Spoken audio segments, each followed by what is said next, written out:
Right, so let me start by introducing myself. My name is Bethan Lant and I work for Praxis. Praxis is one of the Frontline Network partners. We're based in London.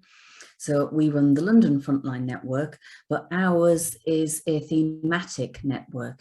And essentially our thematic work is around migrant homelessness in London. Praxis is a charity which works with a wide range of migrants. So we work with people who are here as refugees and asylum seekers, who are here from Europe, who are here on visas, who are here undocumented, and all the different kinds of other leave that people may or may not have. So today's webinar is focused around looking at some of the basics around immigration and homelessness. So we are going to be looking at some of the different immigration statuses that people might have. And we are going to look at how we might identify immigration status and what people's immigration status might mean from a very practical perspective in terms of what rights and entitlements it's likely to give them. That's about as much as we can manage in today's session, it only being quite a short session. So I'm afraid I'm not going to be able to solve all your problems regarding homeless migrants today. So if you do have other issues, then it may be something your organisation might need to look into further in terms of training around that particular issue. Okay. Right, now we have had a few problems with tech this morning, so I'm hoping everything will work. But if it doesn't, please write in the chat, and Becky, who's here as technical support, will have a look and see what we can do if there are issues. So I'm sharing my screen now, and I hope people can now see the slides.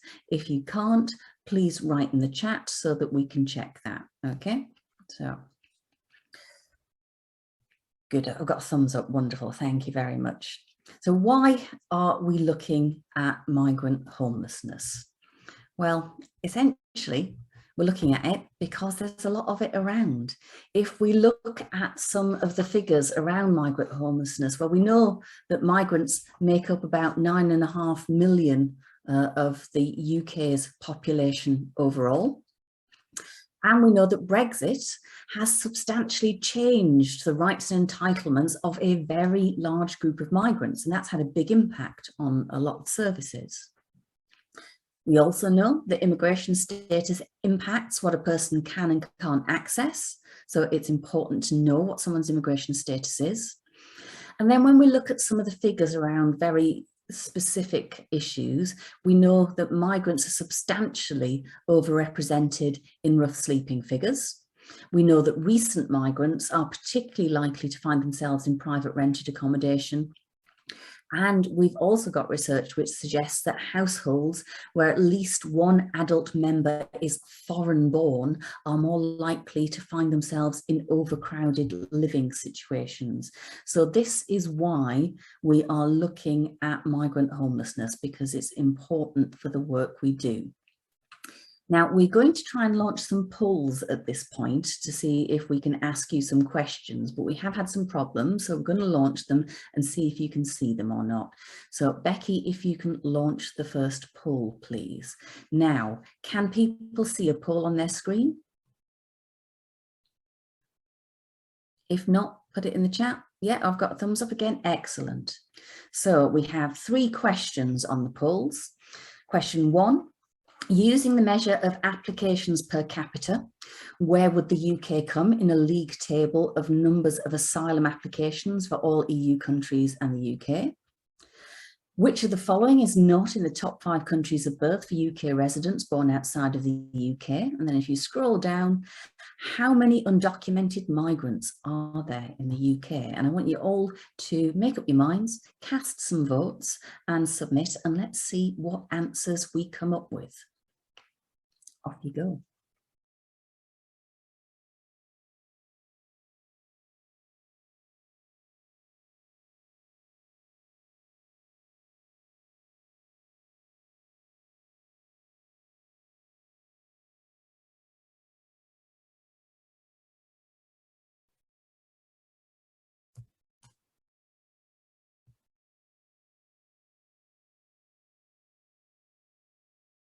I can't see that anyone's cast their vote yet, so you must be taking some time thinking about it.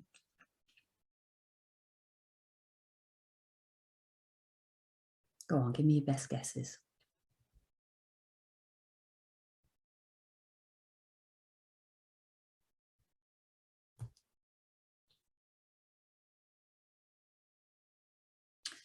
Okay. And give it another 10 seconds, maybe 20 seconds. I'll give you a bit longer, and then we'll see what answers you've come up with.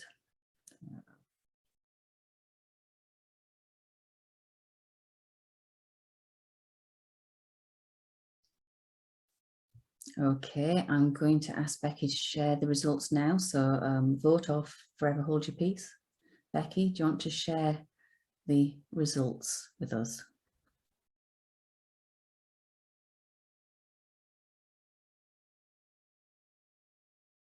Okay, all right. So when it comes to the measure of asylum applications per capita, well, I'm very pleased to see that none of you think we're first, because if you looked at the newspapers on any given day, you might think that we were actually first, wouldn't you?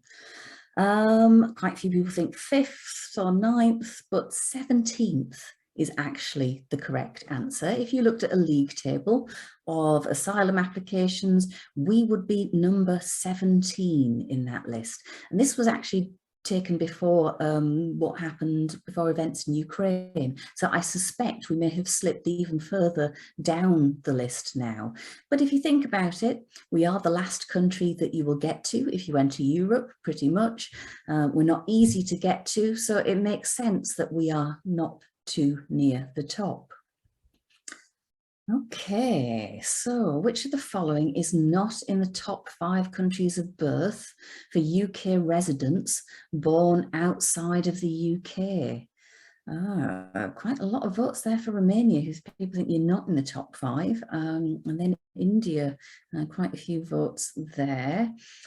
Actually, the correct answer, the country not in the top 5, is Nigeria.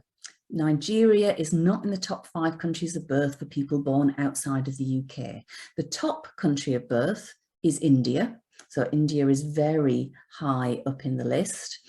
And then in the other countries, we have Romania, we have Pakistan, we have Ireland, because people forget about Ireland as a country of birth for people outside of the UK, born outside of the UK.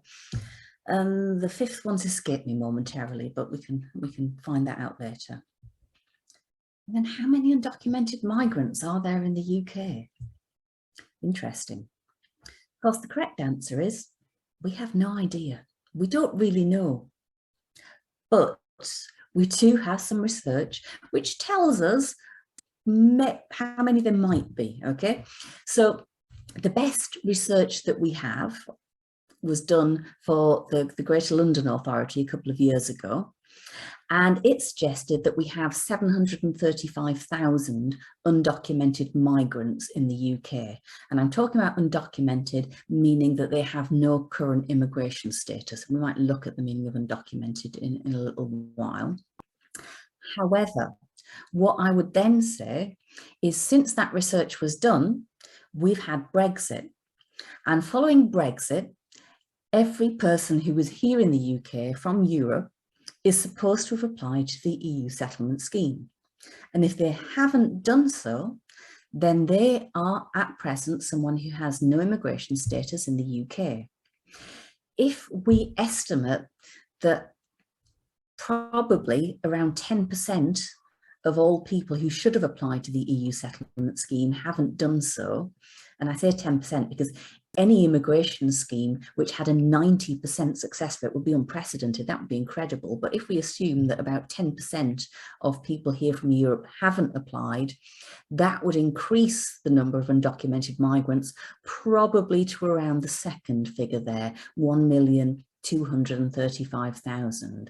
So we do have quite a lot of undocumented migrants here, but probably not as many as the tabloid newspapers again would have us believe. Okay.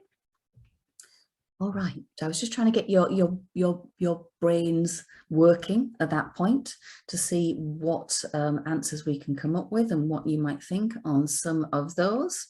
I hope some of those answers surprised you and made you think a little bit.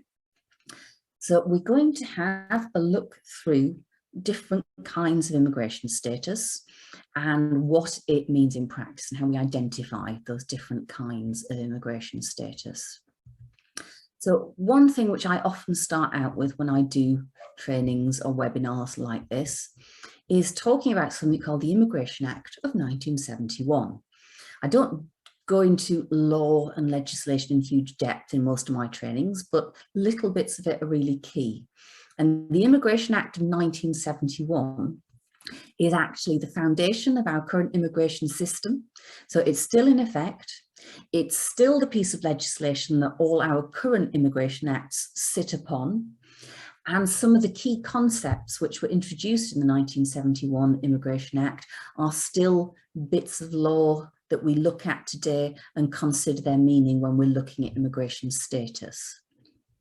So the key part of the Immigration Act 1971 I want to look at is the fact that essentially the Immigration Act of 1971 separated people into two groups. We have people who have an automatic right of abode. And if you have an automatic right of abode, what that means is that you do not need the permission of the Home Office to live in the UK. You have it automatically. You have an automatic right of abode. The biggest group of people who have an automatic right of abode are British citizens. So I'm a British citizen.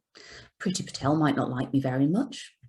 I have to say the feeling's slightly mutual, but it doesn't matter. She cannot stop me from living here. I do not have to ask her permission to live here. I can leave the country. I can come back to the country without the Home Secretary's permission. Of course, there are certain cases in which British citizenship might be rescinded. We've all seen the Shamima Begum case in the papers, but by and large, that's very, very exceptional. And if you are a British citizen, you have an automatic right of abode in the UK. We then have another very small group, and I don't want you to worry too much about this group, which are Commonwealth citizens who have an automatic right of abode. That is not all Commonwealth citizens. It's almost no Commonwealth citizens, in fact. But it relates back to when we had an empire. And when the countries which form part of the British Empire became independent, what usually happened at the point of independence was all the citizens of that country who'd previously been subjects of the British Empire suddenly became citizens of the newly independent country. However, a small handful of people, pretty much usually those who were married to or were the children of white British-born people, were given an automatic right of abode so that they could come and live in the UK with their white British-born spouse. So that very small group of people had an automatic right of abode. I have been working in immigration 21 years. I've probably seen less than 5 people with that status. So it's not particularly common, and you won't see very many of them. There was a much bigger group of people that had an automatic right of abode, and that was people who were here from Europe, who were lawfully exercising their treaty rights. You'd come to Europe to do one of the things that the European conventions want people to do, largely working, studying, that kind of thing.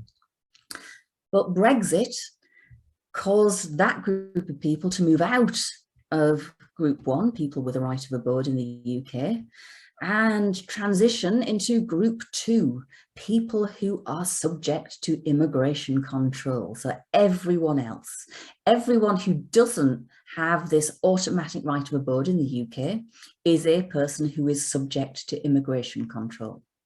And if you are subject to immigration control, then you need the permission of the Home Secretary to enter and reside in the UK. And if you do not have that permission, then you are a person who is here without immigration status and you are in breach of immigration law. So people with an automatic right of abode, everyone else. That's what the 1971 Act does. It splits you into one of those two groups. So we have all different kinds of immigration status, and this is where people start getting confused because there's so many bits of jargon which accrue around immigration status. So my next question to you is what kind of immigration statuses you've heard of. So what I want you to do is put in the chat any term or immigration status that you have heard used, whatever that might be. Stick it in the chat and let's have a look and see what comes up in terms of different immigration statuses you've heard of. Oh yeah, leave to remain, right to remain. Excellent, good, thank you, Andrea. What else have we got? ARE, appeal rights exhausted. Oh, very technical terminology, wonderful. Refugee or asylum seeker, indefinite leave to remain. Yeah, good, absolutely, good. Anything else there? What else do people know? What else have you seen used? Right to reside, residency permit, yeah, good. Indefinite leave to remain, yeah, there again, yeah, absolutely. Anything else people have seen? Settled and pre-settled, yeah, absolutely. Came in with your EUSS, thank you, Luther. What else? Permission to be in the UK through sponsorship, okay, good, yeah, excellent. Undocumented, absolutely. Anything else? Anything else people have heard of and want to throw in? Work visa, good, yes. Work visa is definitely limited leave to remain, thank you. Student visa, yeah, okay, good, all good stuff. So lots and lots of different kinds of status that people might have and lots of different kinds of terminology, spousal visa that people might come here with. And it all gets really confusing, doesn't it? Because there's so many of these different kinds of status that people might have and different kinds of types of leave. Okay, well, I'm going to make life easy. I'm going to boil down these different types of leave, first of all, into just two types of leave, and then I'm going to kind of expand on that a little bit. Okay, so we're going to simplify a little bit. So essentially, well, two, I made it four, haven't I? Okay, I lied. There are only really four different kinds of leave that people might have. Two different kinds of leave and two types of not leave. Yeah, that's fair enough. So the types of leave that someone might have, they can either have indefinite leave to remain, which is sometimes called settled status, or they can have limited leave to remain. And that's pretty much the only two types of leave to remain that there are, because either you have an end date on your leave or you don't have an end date on your leave. That's it. The two other categories down here, asylum seekers, well, asylum seekers officially don't have leave to remain in the UK, and we'll look at that in a minute. So they don't actually have leave to be here. And then the final category I have down here, no leave to remain, sometimes called undocumented, sometimes called irregular, sometimes called illegal, but I won't use those types of terminology. These are people who, by definition, do not have leave to remain in the UK. So if we take these four categories, pretty much everyone you are dealing with will come into one of these four categories. So the next thing you need to do is say, okay, fine, that's good. We've got these four categories, but how can I tell which category someone comes into and what does that mean in practical terms? So that's what we are going to look at. Okay. So, indefinite leave to remain, settlement, permanent residency, no time limit, whatever you want to call it, means being in the UK without an end date on your permission to be here. Usually, for someone to have indefinite leave to remain, they have to have been in the UK for a certain period of time, on a pathway to leave to remain. So there's a pathway to get your indefinite leave to remain, and lots of different criteria about how you get to having indefinite leave to remain.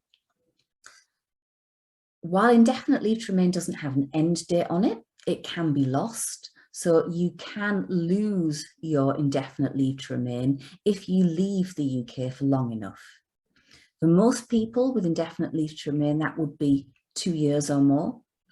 However, if you have been granted settled status, which is indefinite leave to remain by another name, through the EU settlement scheme, then you can leave the UK for anything just under 5 years and you will retain your settled status. But if you leave the UK for 5 years or more, then you will lose your settled status. So indefinite leave to remain, no time limit. In terms of how do you know someone's got indefinite leave to remain? Well, usually, if you're really lucky, they've got a nice little card like the picture of this one on the screen. So a nice little plastic card, which is dead easy because it's got their picture on it, it's got their name on it, it'll usually have their date of birth on the back and country of origin, and it will say something really helpful on it like indefinite leave to remain. So you can see that's the status that person has.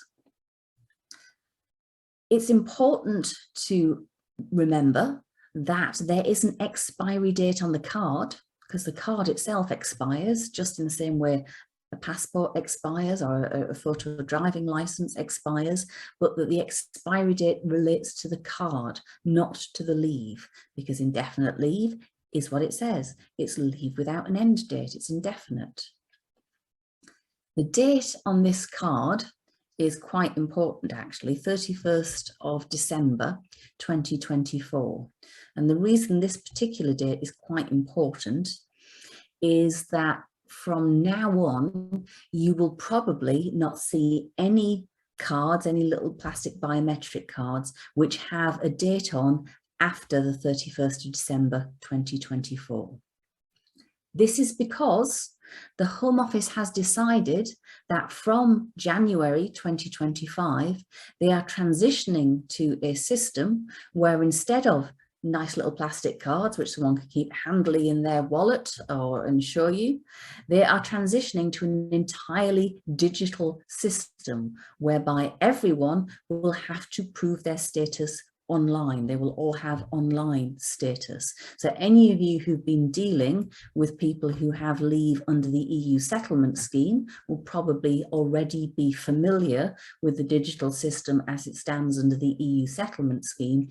That is now going to be rolled out and expanded and applied to everyone else. So you will no longer see any biometric cards which have a date after 31st of December 2024, because after that, the Home Office will magically transform everyone into a digital status system. And if you've been dealing with the Home Office as long as I have, you will not be looking forward to this particular date, because I am sure they will manage to mess it up in a dozen different ways that I hadn't thought of. So I'm very much not looking forward to then. Maybe I should change career before 2025. I don't know, that might be a possibility. But yes, it's going to cause us an awful lot of headaches, I'm sure, when it happens. But anyway, right for the moment, hopefully people will have nice little cards like this. If they do not have a card like this, if they don't have a plastic card, they can apply for one. If they've lost it or if they've never had one, they can make an application called a no time limit application, NTL. And one of the good pieces of news in immigration is that very recently the Home Office removed the fee for a no time limit application. So that's now free, although replacement cards do still cost, I think, around about £50. So it's not, there's still a cost there if you're just replacing a card.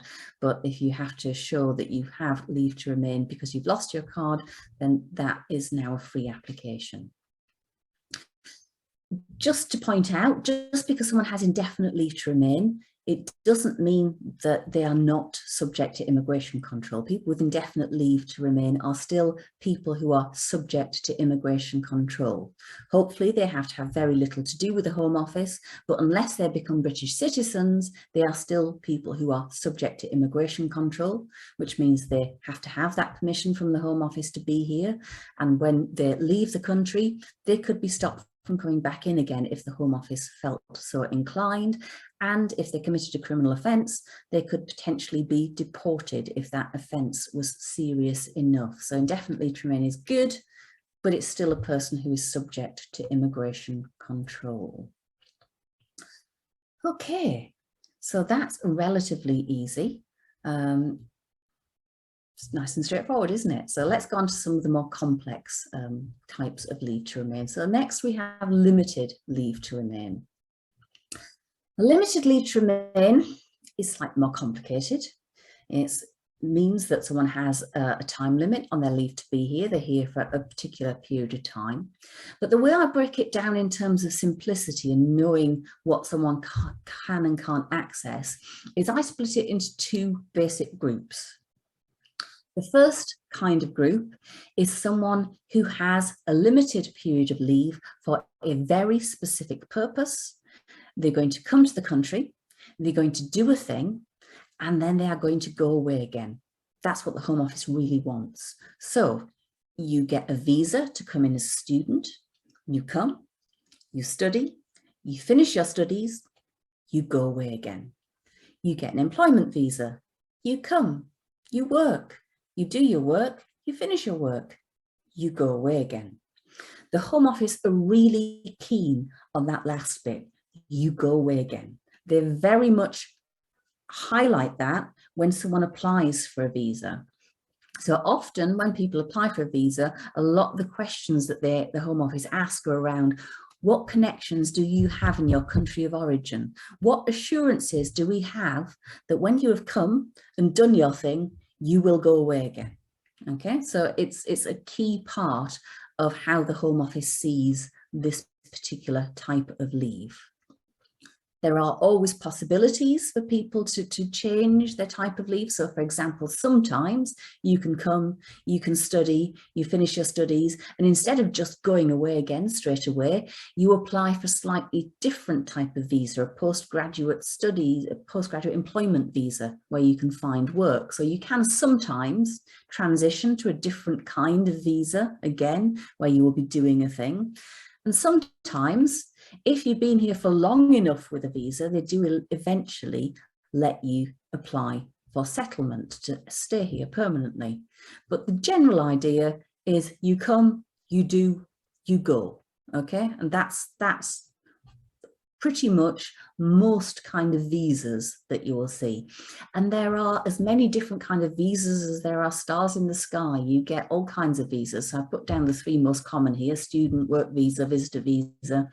You get working holiday maker visas, you get Minister of Religion visas, you get sole representatives of overseas company visas, you get people of exceptional talent visas. I like that, people of exceptional talent, we want more of those. You get diplomat visas, servants in diplomatic household visas. There are all kinds of weird and wonderful visas out there, but all of them, you come, you do, you go away again. The other kind of limited leave to remain is the type that you are more likely to see people with, and that is leave given on a pathway to settlement. So sometimes the Home Office has to recognise that people have some kind of right to stay in the UK. It's not terribly keen on doing that generally, but occasionally it absolutely has to, usually because someone has some kind of right to be here, which arises from human rights, from the European Convention of Human Rights quite often, whereby people have a right to things like family and private life. So if you happen to be the family member of someone who has an absolute right to be in the UK, and your right to family life might involve you staying with that person, then the Home Office may have to give you a right to be here. It tends to be people who have children who are British or settled in the UK, or people who have partners or spouses who are British or settled in the UK. So generally, those people, the Home Office has to say, okay, fine, yeah, well, I'll give you a right to stay here if you want, I suppose, you know. Or sometimes people who've lived in the UK for a particularly long period of time, even if that's been undocumented, although then it has to be a very long period of time indeed, 20 years usually. The Home Office eventually has to recognise that they've been here so long that they have actually established a private life here and that they should be given a right to stay.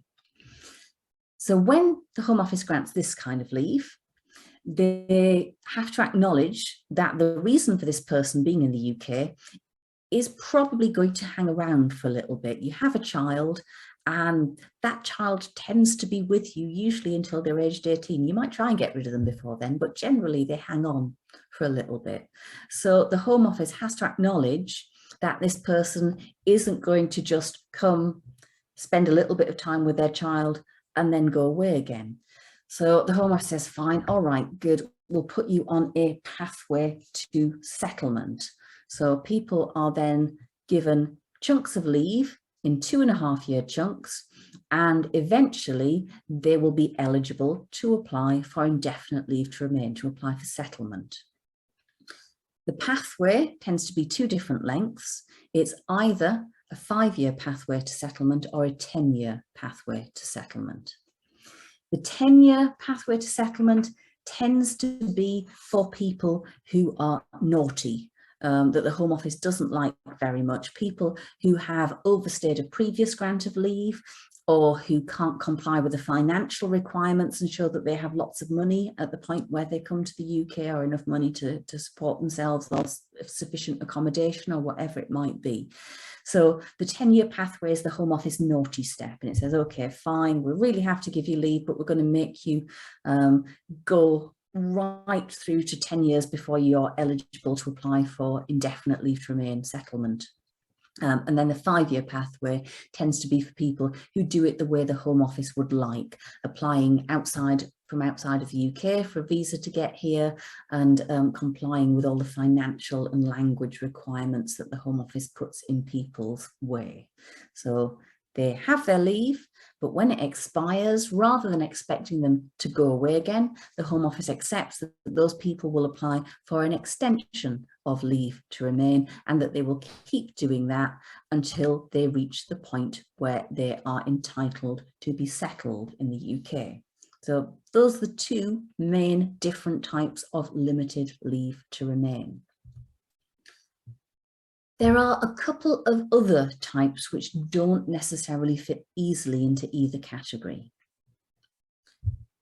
There is something called discretionary leave to remain, which can be a pathway to settlement, but is sometimes granted to unaccompanied young people who come to the UK without any parents or carers, and they are often granted discretionary leave to remain up until the point where they are 18 years of age, at which stage they have to try and apply for a different kind of leave, or the Home Office will try to remove them.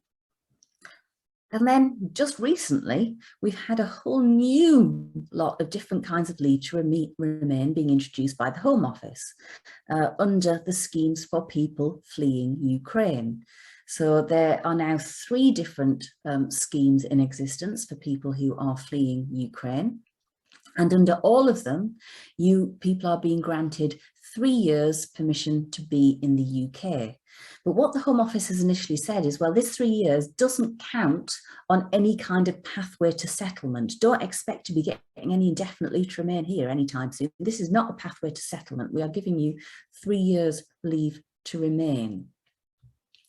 In practical terms, the Home Office is going to find it really difficult 3 years down the line to suddenly say to several tens of thousands of Ukrainians,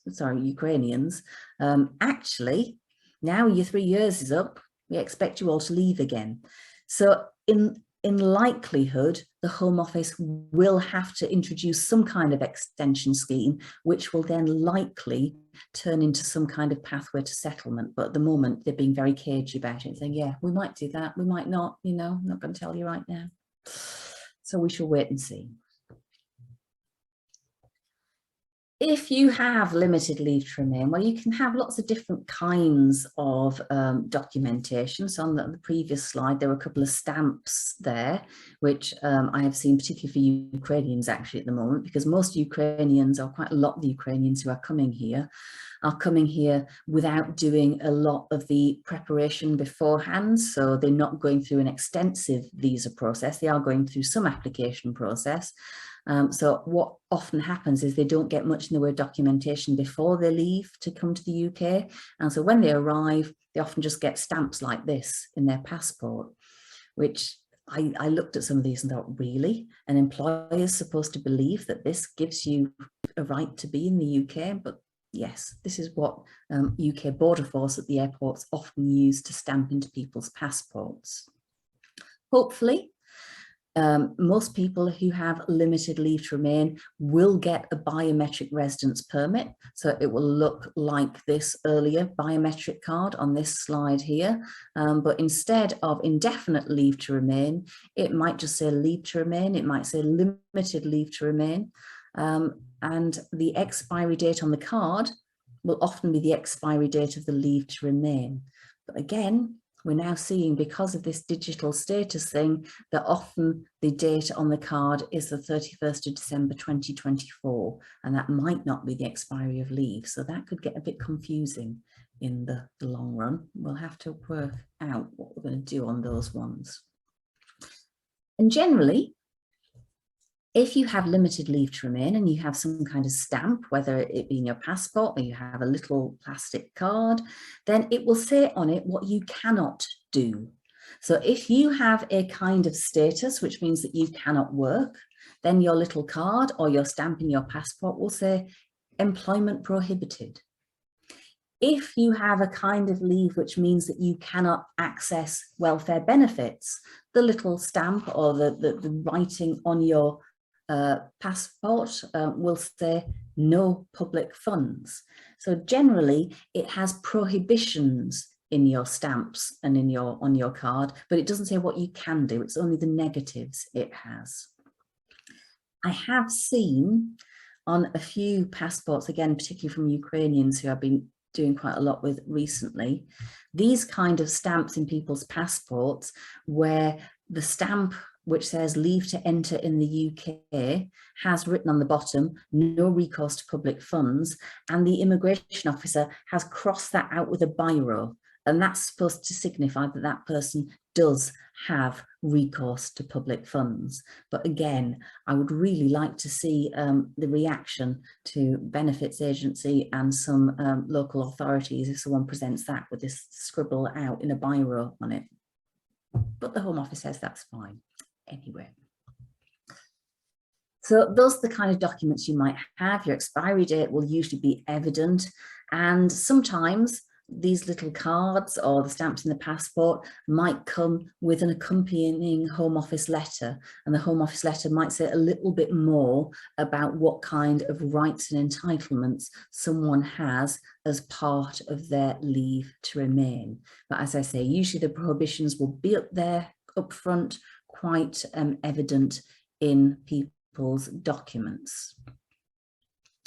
And then there is something else which I feel that we must cover, and that is the magic of 3C leave, as I like to call it, because this is something I've discovered that a lot of people aren't too familiar with, and it's really important. And it's particularly important at the moment because the Home Office is being very inefficient at the moment, and I understand that's relative, but the Home Office is being extremely inefficient at the moment. So what is the magic of 3C leave? Well, again, we're going back to the 1971 Immigration Act, Section 3C of the 1971 Immigration Act, unsurprisingly. And what that says is that if you have limited leave to remain, and before that limited leave to remain expires, you make an application to the Home Office to extend or vary that leave, then your existing leave to remain continues until the Home Office have made a decision on your application to extend or vary. So it might be that I have limited leave to remain in the UK and I have a little plastic card, and my little plastic card says that my limited leave to remain in the UK expired yesterday. If, however, I applied for an extension of my limited leave to remain last week, then even though my little plastic card says that my leave expired yesterday, by the magic of 3C, my actual existing leave to remain continues until the Home Office have made a decision on my application to extend my leave. Wonderful. So that protects people. And it's necessary for a number of reasons. It's necessary, first of all, because usually if you're applying to extend your leave, you can't apply more than 28 days in advance of expiry. So sometimes I get people who come to me and say, you know, my leave's going to expire in 3 months' time, and my employer's really keen that I apply to extend my leave now because they want to make sure that I still have permission to work. I can't apply to extend their leave 3 months in advance. If I do, the Home Office will either send it back and say, apply again within 28 days, or more likely, they will just ignore the application completely until you're within 28 days of your leave, and then they will start processing it. You cannot apply sooner than 28 days in advance to extend your leave. And the Home Office will then take their time deciding your extension application. They used to say that they would try and make a decision on your application within 6 months. However, they weren't meeting that time frame. They weren't managing to meet that particular 6-month deadline. So instead of saying, okay, well, we might need to put in some extra resources here and see if we can meet that deadline, what they did instead was just scrapped that service quality criteria and say, yeah, we're not going to manage your application within 6 months. We've just got rid of any kind of guidance on how long it will take us now. At present, most of the extension applications I'm putting in, which are very straightforward extension applications, nothing complicated, are taking 11 to 12 months to be decided. So people are having to rely on the magic of 3C leave for quite a long period of time. There are methods which people can use to check their 3C leave or give to people to check their 3C leave. So there is an employer checking service, there is a landlord checking service, and in both of those cases, the employer or prospective landlord or whatever it is can go to a government site, they can enter the person's detail, enter what's called the unique application number, and hopefully within a week the Home Office will get back to them and confirm that yes, this person has a right to work or a right to rent or whatever it might be through the magic of 3C leave. I'm seeing a lot of confusion around this at the moment because of the EU's digital status thing. So lots of people are coming to me and saying, my employer has asked me for a share code, which is what you get under the EU settlement scheme, so that they can check my right to work. And I'm saying, no, it's a different thing. You don't have a share code. What they can do is they can go to the employer checking service and they can enter your details, and the Home Office will tell them if you have a right to work or not, but you don't get a share code under this particular system. Usually DWP and local authority have their own routes to check, and that can happen as well. But in practice, 3C leave often causes lots of problems when accessing services.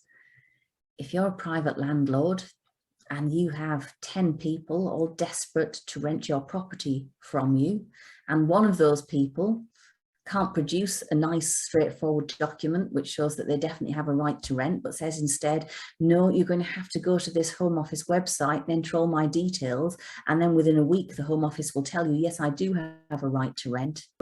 You're probably not going to bother renting your property to that person, because why bother when you've got 9 other people who are desperate for it? So it causes all kinds of problems, 3C leave, but this is how things are at the moment. And it is good to know that 3C leave exists, because again, too often people assume, okay, you have a card with an expiry date on it, we're after that expiry date, so therefore you now have no permission to be here.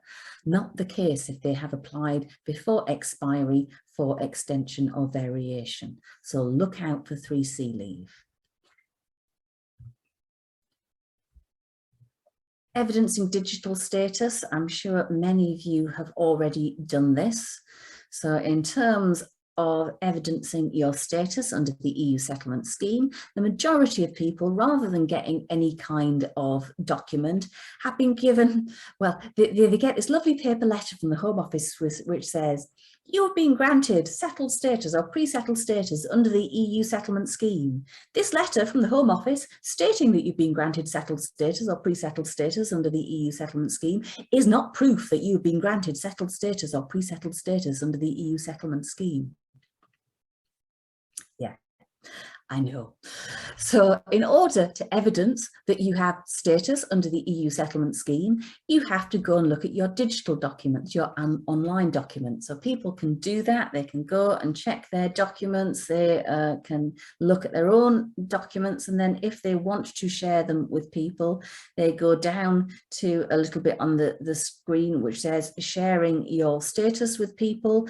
And that gives them a share code, which means that they can share that with people. And I've included in these slides, which will be sent round to you after this training, a very useful link to a YouTube video done by a very good organisation called the Work Rights Centre. And they have done a really simple little video showing people how to access their online documents and how to get a share code and the number that you need to ring if you have problems doing that. So that's a really useful little resource. And actually Work Rights Centre have got lots of excellent resources on their site, particularly around Brexit and people who now have status through the EU settlement scheme. So they're well worth a look. Okay, so we have our indefinite leave to remain. We have our limited leave to remain. But what about asylum seekers? Why have I said, well, asylum seekers don't have leave to remain in the UK? Because they don't. Just to start with, to say a little bit about the difference between an asylum seeker and a refugee, because not everyone is entirely clear about this. So an asylum seeker is someone who's come to the UK and has said, help, I want to be granted status in the UK. I want to be granted refugee status. I want to be recognised as a refugee under international law. And the Home Office says, yeah, all right then, we will look at your application, but we are not going to say, yes, you're definitely a refugee right now. So while your application is being looked at, you are a person who is claiming asylum, who is asking to be granted asylum, refugee status. If you are successful, they will grant you refugee status. So a refugee is a successful asylum seeker. While you are in the asylum system, what the Home Office says is you are not a person who has leave to remain in the UK. You're not a person who officially has permission to be here under law. What you have is temporary admission. We've let you in temporarily while we look at your application, but you don't have leave to remain. It's kind of like leaving people standing in the hallway rather than, inviting them in properly. And so a lot of asylum documentation that people have says that these are people who are liable to detention, who are on immigration bail. And a lot of the forms that they have, a lot of the letters they have are what we call bail forms, where it says you are a person who has been given temporary admission in the UK. You are liable for detention. We might take you into detention at any stage, should we feel the urge to. So it's a completely different kind of status. It's a kind of limbo non-status. And it's because of that that asylum seekers have so few rights. They have a completely separate system of support. So if you're an asylum seeker, you can't claim welfare benefits, you can't go down to the local authority and say, I'm homeless, please give me accommodation. You are reliant on the asylum support system, which is a completely separate scheme of support administered by the Home Office in order to provide you with support while your asylum application is ongoing. Okay, so it's a completely separate kind of status that you have.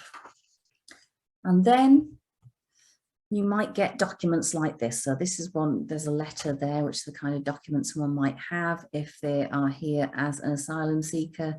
And then we have an asylum registration card, agency, application registration card, they're actually called, here on the other side, which is again a little plastic card, which people get if they are applying for asylum.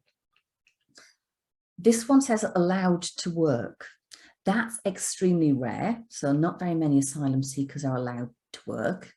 And even if the card says allowed to work, it's not quite as simple as that. And we're going to touch on that in a little while, so do watch out for this, but I will touch upon that when we look at asylum seekers in just a second. If you get an asylum seeker who has no documentation, because it often happens that people lose their documentation, people are moved around quite a lot, then my first question would be to someone, do you have a lawyer? Do you have a solicitor? Can I contact them and get some confirmation from them that you are an asylum seeker? Because that would be helpful. Often they might be able to give a reference number as well. Or a fairly good indication that someone is an asylum seeker is that they are in receipt of asylum support. So if they are getting something which is called either Section 98 or Section 95 asylum support, that's a fairly strong indicator that they are an asylum seeker. There are a very small group of people who might still get Section 95 asylum support after their asylum claim has ended, but generally if you're getting asylum support, you're probably an asylum seeker. The other way that I often use for trying to figure out whether someone is an asylum seeker, if they're not getting asylum support, is to apply for asylum support. Because I've tried asking the Home Office and they just don't answer. So sometimes someone will turn up at my drop-in and say, help, I'm an asylum seeker, I've been living with a friend and they've just made me homeless and I have nowhere to go and they don't have any documents. The quickest thing I can do is just actually help them to make an application for asylum. Usually I do that by calling an organisation called Migrant Help, who have been contracted to run the government's asylum support application process. We go through an application process over the telephone, and if that person still has an asylum application ongoing, then Migrant Help will be able to work that out and we'll find that out through the application process. If that person's application has been refused or they have deemed inadmissible or anything else, then again, Migrant Help will tell me that because they'll say, oh, well, we can't give this person asylum support because we've been told by the Home Office that their application was refused. So often I find that the quickest way to find out whether someone is actually an asylum seeker or not. If all of those things fail, then again, I wouldn't try asking the Home Office. I'd usually go to the person's MP and ask the MP to write to the Home Office and ask what their immigration status is. This often applies to quite a lot of other immigration statuses as well if people are unsure about their status. Often going to the MP and asking the MP to inquire about what someone's status is will get results a lot quicker than asking the Home Office. Besides which, I never believe the Home Office when they tell me what status people have anyway, so I often find getting the MP to ask is a lot more efficient. And then we have people with no immigration status. So lots of people that you deal with, no doubt, are people who have no immigration status. They're sometimes called undocumented, but they may well have some kind of documents. They may have a national passport, which has in it an old visa. That passport might be still valid, it might be expired, but they will have something which has their name and their date of birth and that kind of thing in. Sometimes they will have an old biometric residence permit, which has expired. But again, check that doesn't mean they've got 3C leave. If they've applied for an extension, they might still have some permission to be here. They might not be undocumented.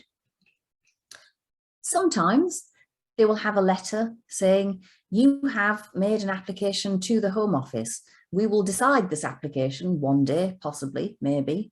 And in the meantime, yes, your application is ongoing. So there may be someone who's here and is trying to do something about their immigration status. Or they may have a letter very similar to that which an asylum seeker has, a bit similar to the letter here, which again is a kind of bail form, which will say you are a person liable to be removed from the UK. There's a little tick box, and you often have this little tick box which says you are a person liable to be removed from the UK, which usually means they've got no immigration status.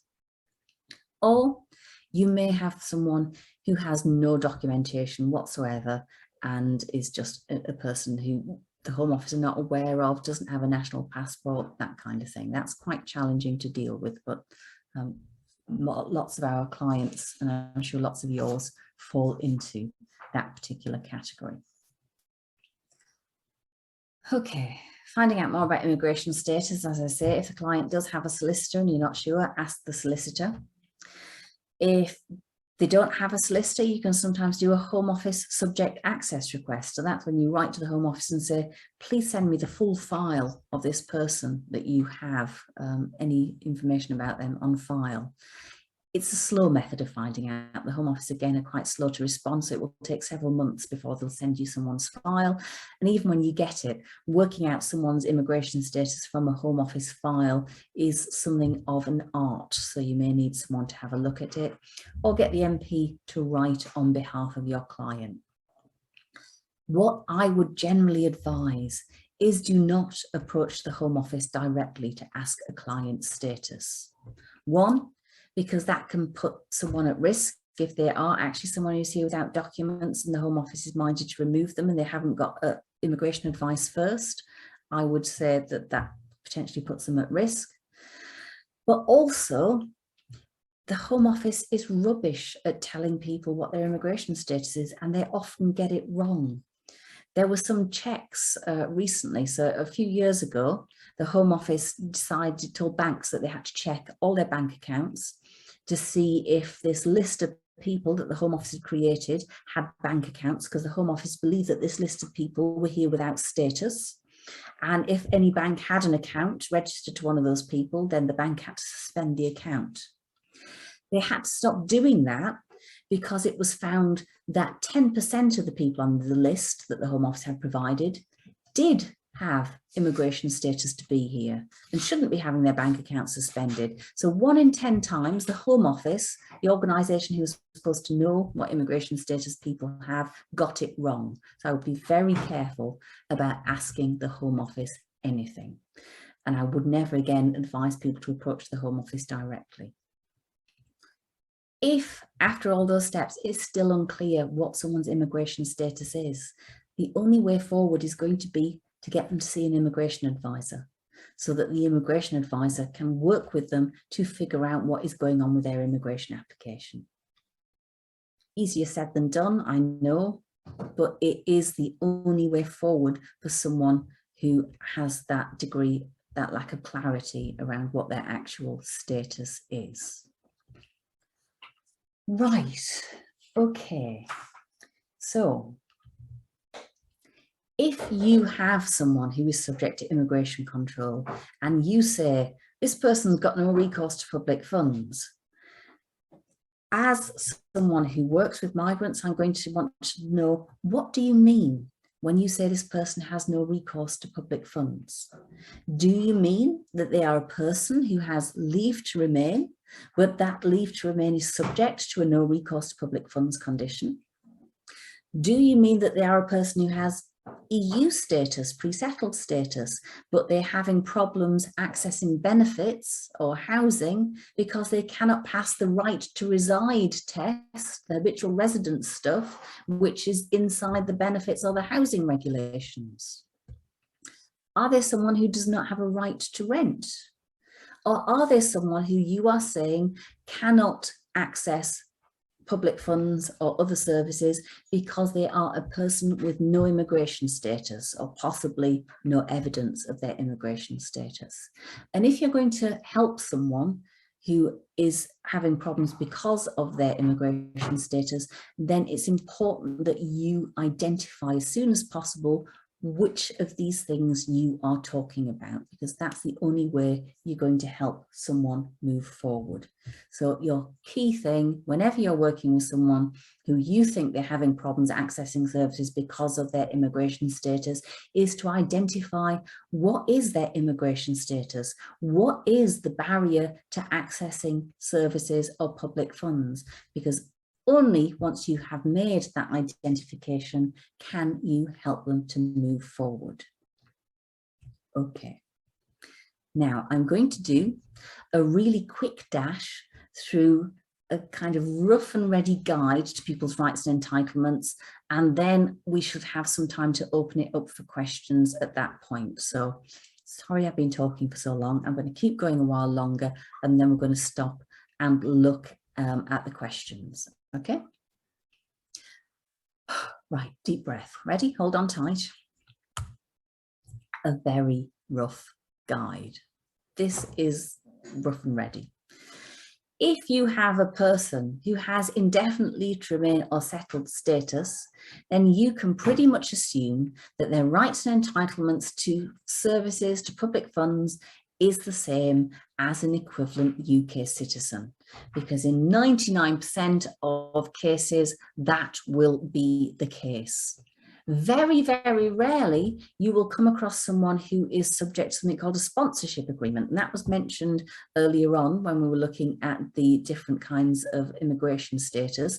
So very occasionally someone will come to the UK and usually a family member will say, yes, you're going to come, please grant them indefinite leave to remain. However, we will look after them so that they won't need to access welfare benefits and public housing.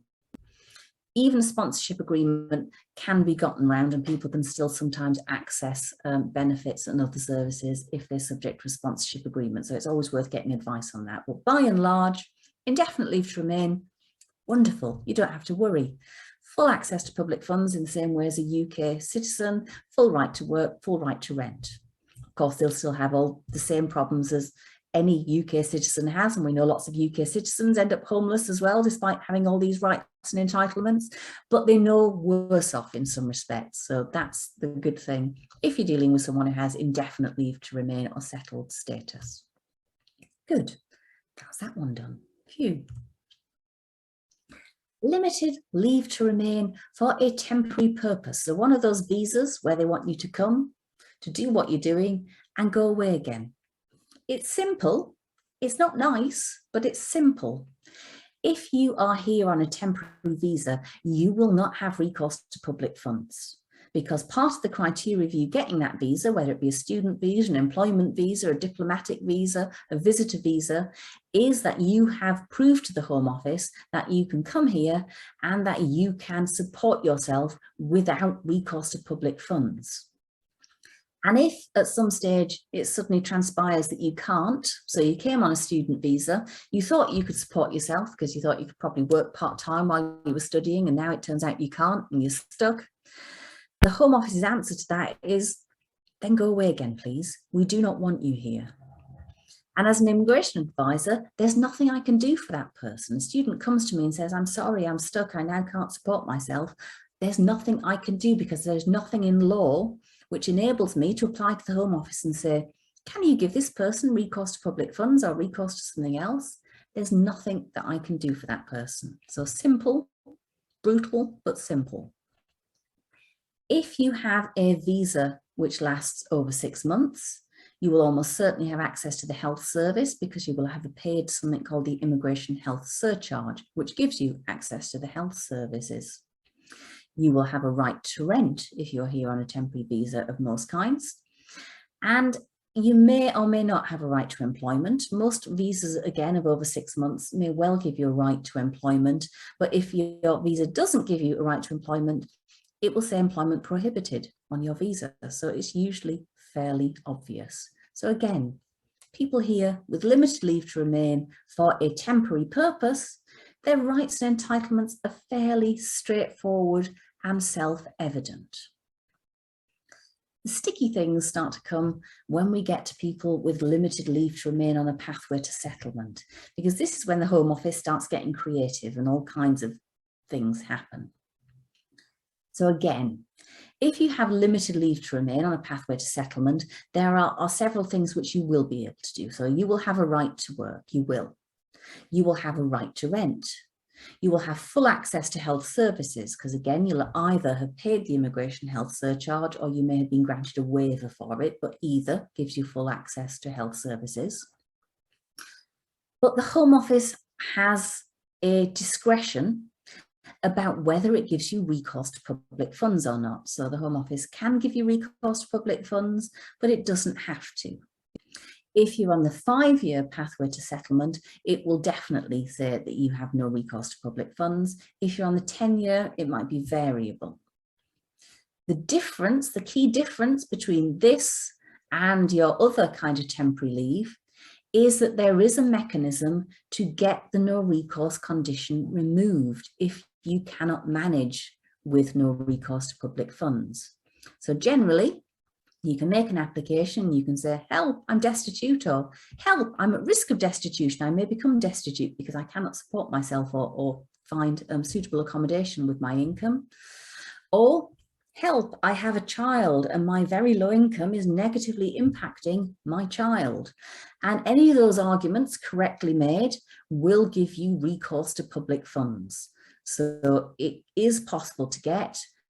If you have someone who knows what they're doing, it's fairly straightforward, so it's certainly possible.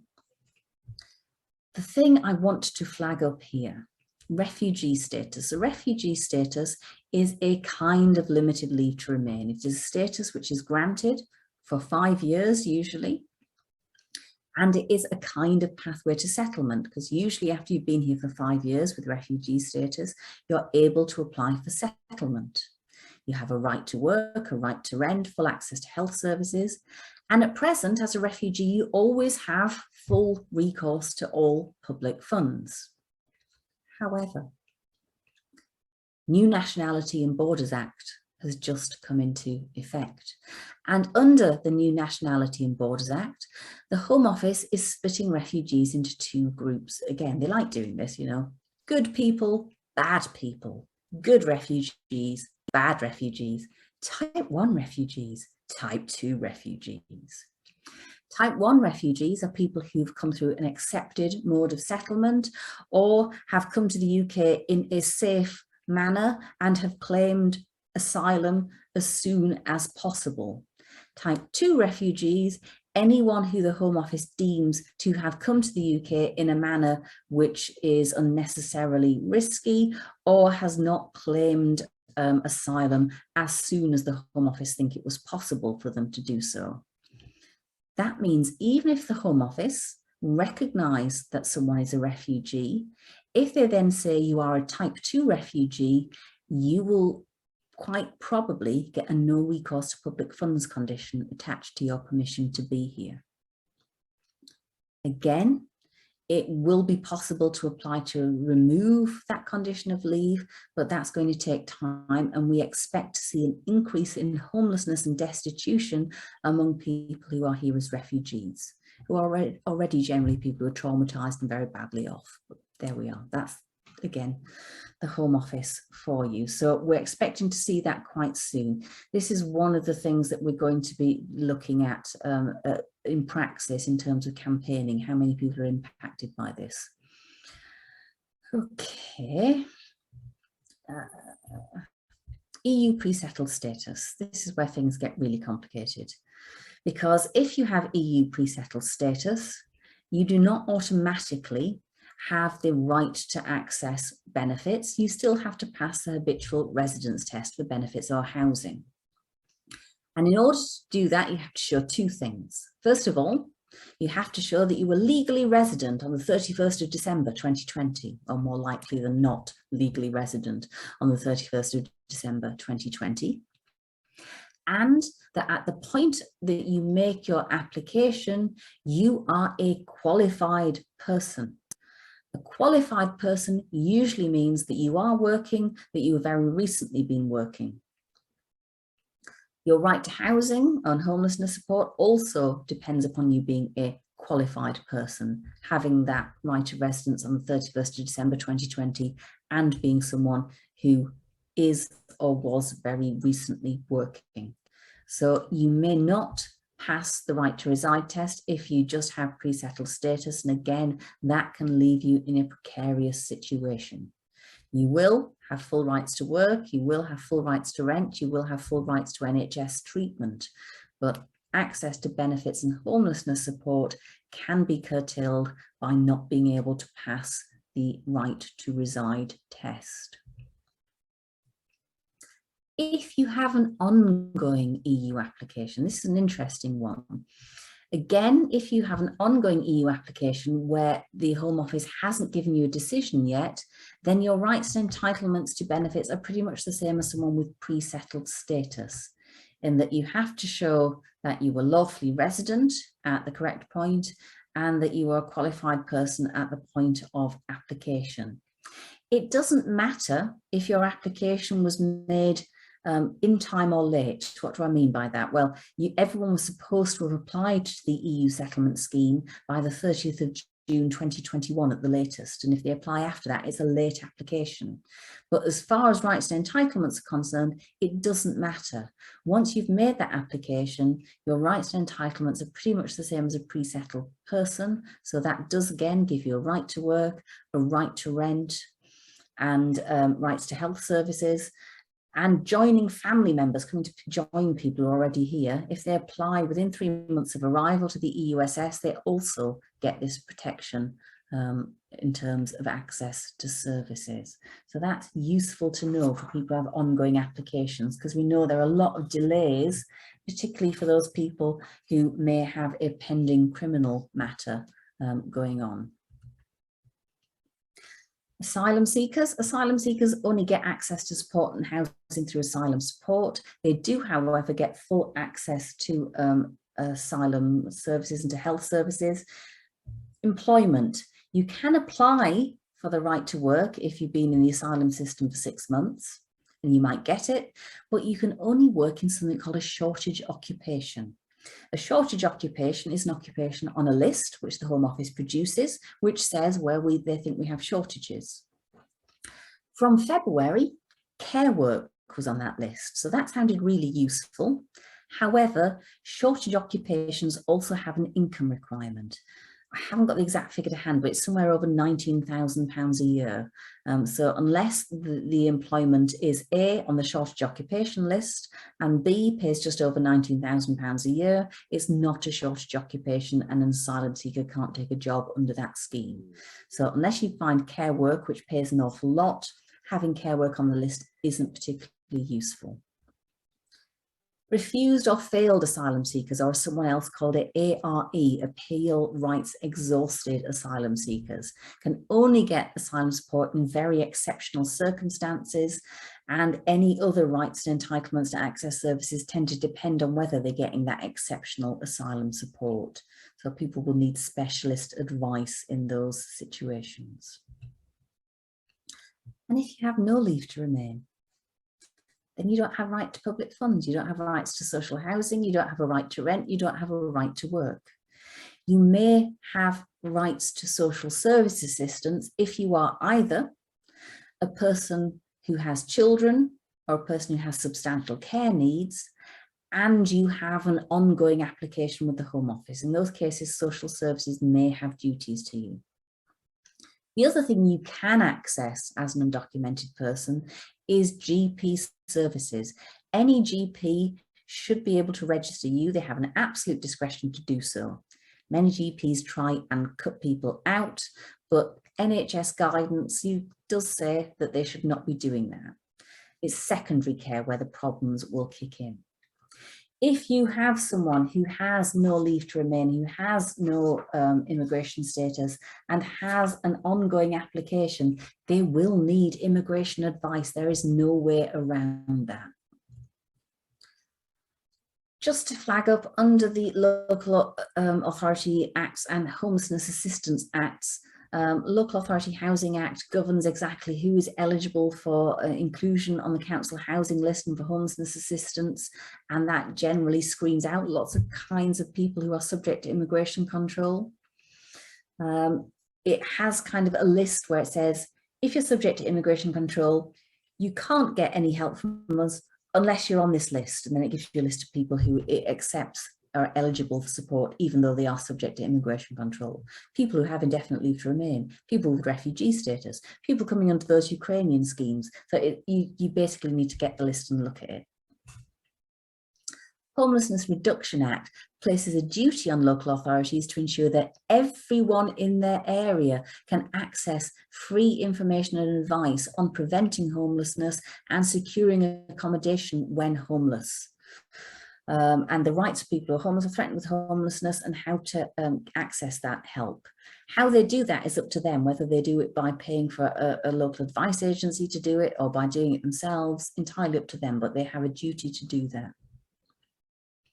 Other statutory provision, we've mentioned Section 17 Children Act support in the UK. There's equivalent legislation in Scotland, Wales and Northern Ireland, which if you go to the No Recourse to Public Funds Network, you'll see the equivalent legislation across the UK. The Care Act, again, there's equivalent legislation in the other countries of the UK and Ireland, Northern Ireland.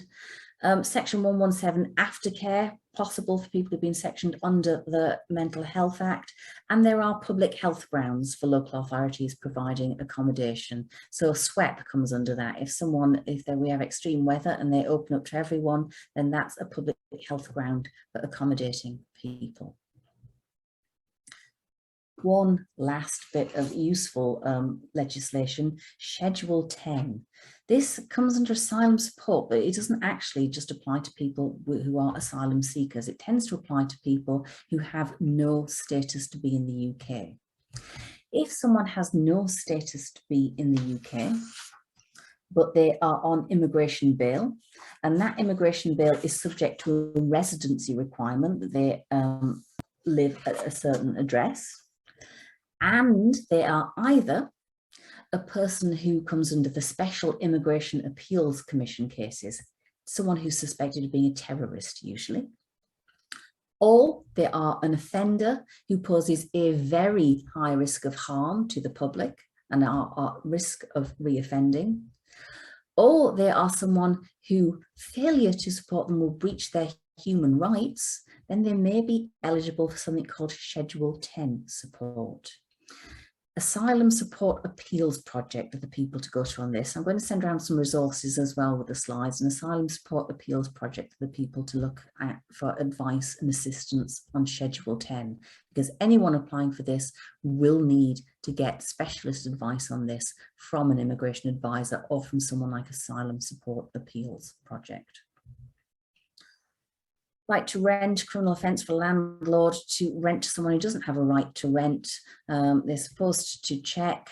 Home Office can grant a discretionary right to rent to a person who doesn't normally have a right to rent, but it's hard to get, and landlords don't like dealing with people in that situation, in my experience. If you have someone and they can't get any of the statutory accommodation and they don't have a right to rent, then you're down to your non-statutory options. It's always easier to get non-statutory accommodation for someone who has an exit plan. So I would always say immigration advice first, and then look at how you might be able to house someone. Because if you can see an immigration advisor and that immigration advisor can say, yes, I can make this application for someone, then you're going to be at much higher chance of getting your local hostel with a no recourse space, your local winter night shelter, or whoever it is, to provide temporary accommodation for your person while that immigration advisor is doing something to move someone on. Do's and don'ts. Do ensure people are getting whatever services they're entitled to, for example, registration with a GP. Do help people gather evidence of destitution or long residence, which may be relevant to any applications. Do assist asylum seekers to apply for asylum support. All of these things you can do. Do refer to housing solicitors for social services cases, because there is legal aid available. However, don't give immigration advice, please, unless you're a qualified immigration advisor. Don't contact the Home Office about cases, because people need immigration advice and a good immigration advisor if anyone's going to contact the Home Office. And the final one, do be realistic. If you have people who are tied up in the immigration system, there is not always a solution. That is by design. It is not an accident.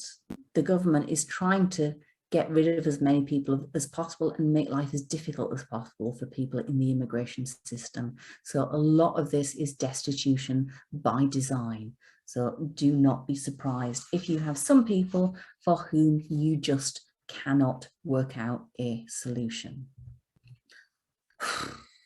Right, okay, that is my dash through immigration status, identifying immigration status, and figuring out roughly what someone is entitled to. So I'm now going to have a quick look at your questions.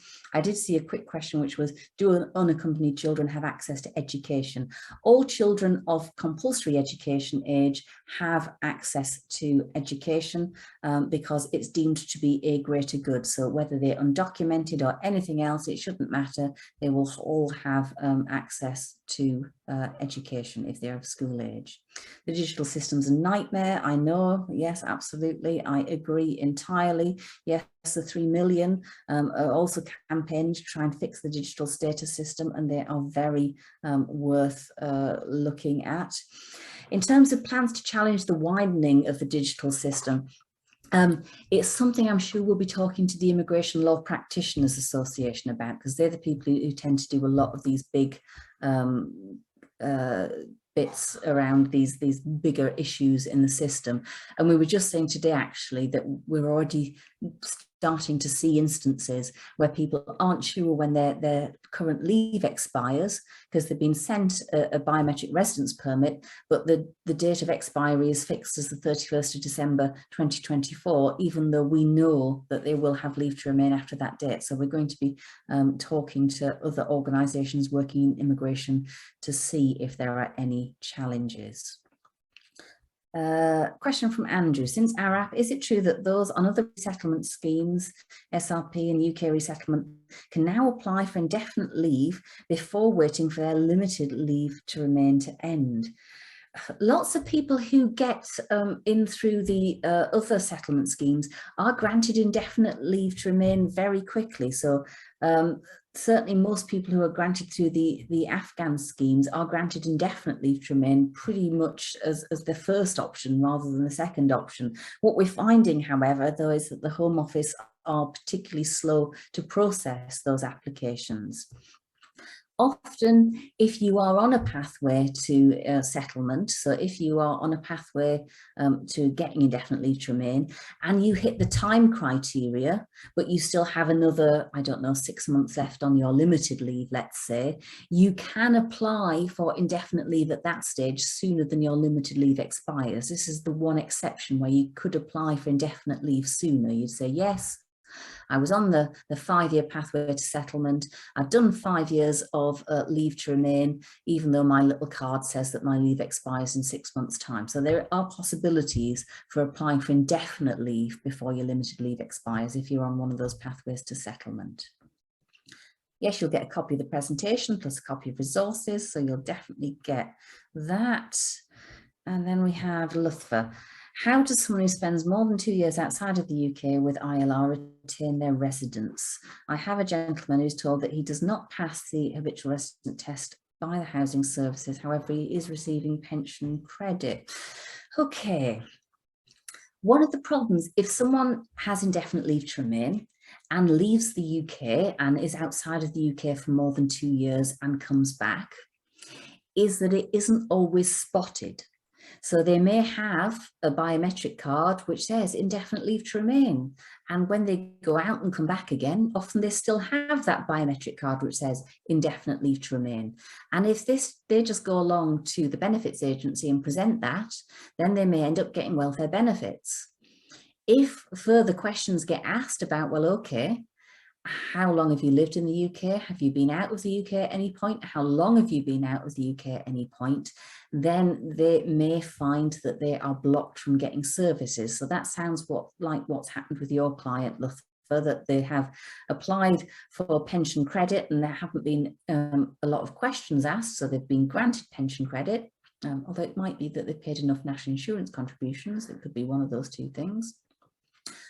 But when they've applied for housing, they have been told that they've been out of the UK for too long and haven't passed the habitual residence test. So often if someone is out of the UK and then comes back in, it very much depends on services spotting that they've been out of the UK for more than 2 years when they apply for things. It is sometimes possible to retain a right of residence if you go out of the UK for more than 2 years in exceptional circumstances. Again, if you've been doing something that the Home Office accepts is exceptional. So I don't know, you went home because your father had dementia and you've been nursing your father with dementia for 2.5 years and now he's died. And then in those cases, the Home Office might accept that there are exceptional circumstances, but they're going to want to look at those circumstances before they agree that you still have indefinite leave to remain. So that makes life quite confusing. How do you apply for ILR on UK resettlement scheme and have years left of limited leave to remain? So again, as I say, you can apply for limited leave to remain once you hit that kind of limit in order to get your resettlement scheme. So I hope that answered that question, Andrew. It's just the same application form that you would apply for on indefinite leave to remain in any case, which is an online application form. So you just fill in the online application form and apply and say, yes, it might say on my card that I have, you know, this many years left of limited leave to remain, but I am on the 5-year pathway to settlement. I have done 5 years residence. Here's my evidence of that. So it should be fairly straightforward, but people might want to get advice from an immigration practitioner on that. In Scotland, do you know a good organisation for people to contact if they need immigration advice or guidance about their rights? Is that Migrant Help also? Migrant Help isn't an organisation for people to get guidance on their rights. That's the organisation which is contracted by the Home Office to do asylum support applications, which is a different thing. Now, in theory, they are also a charity which is supposed to give some people help on their applications, well, on their situations, but generally we find they're pretty much just a contracting body for the Home Office in many cases nowadays, so they're not particularly helpful. There is a good organisation, oh now, what's the organisation in Glasgow called? It's gone out of my head. I will try and look that up, Jude, and see if I can put the organisation on my list of resources, which I send out to you, because it's gone out of my head right now, but I know a very good organisation in Glasgow which helps people in that situation, and I will look and see if I can identify a couple of other organisations in Scotland, and I will do the same for Wales and Ireland. Fife Migrants Forum here in Fife in Scotland, says Kathy. Thank you for that, Kathy. That's good to flag up. Okay, so we're coming up to the end of the session. I have rushed through it and I know there's a lot of information in there. So as I say, you will get the presentation, you will get a list of further places that you can go for information. I hope that's given you enough of the basics to start thinking about who am I working with, how do I identify what their immigration status is, how do I identify what that means in terms of their rights and entitlements. If there are particular areas of information that you need to know more about, then it's probably worth talking to organisations about delivering training on that particular area. So if you're seeing a lot of people who are Europeans with pre-settled status and you need to know more about that, then probably you're going to need to do very specific training around that. If you're seeing a lot of people without documents, you might want to do particular trainings around that. So do look out for specialist trainings or see if you can get your organisation to arrange them, using the Frontline Network's training fund if necessary. So there is funding there available to get those kind of trainings if necessary. But I hope I've given you enough today to get you started. Thank you very much for attending. I am absolutely talked out by this point, so I hope that you've got what you wanted from the presentation, and thank you very much for attending. I hope to see you all at some time in the future, maybe to get some training or whatever else. Thank you very much. Take care.